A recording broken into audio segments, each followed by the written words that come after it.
Magandang umaga sa inyong lahat. O ito na. Nagka-bookingan na. Lumabas na yung driver, bodyguard na nagdi-deliver ng pera sa Malacanang. At itong si Marcoleta talaga namang nagulantang sa mga naganap. At itong si Bato, tuwan-tuwa dahil Marines eh.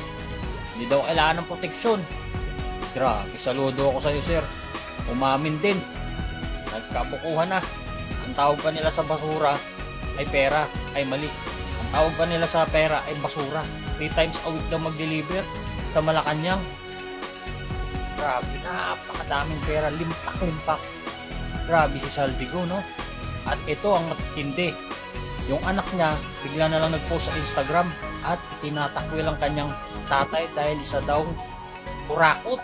My God, grabe, ano na nangyari sa mundo?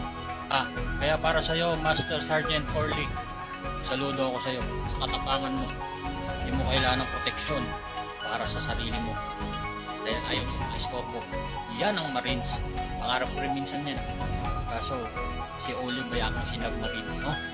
Abang lang kayo sa mga reaction ko dahil ako ang pinakamalupit mag-reaction ng mga political at showbiz. Sa showbiz wala pa eh. Political muna tayo. Abang-abang nyo dahil ako ang pinakamaganda at pinakamagaling na mag-review ng political analyst. Walang mura, walang bias, at walang pinapanigan. Opinion lamang. This is Bem Tulpo. Yeah.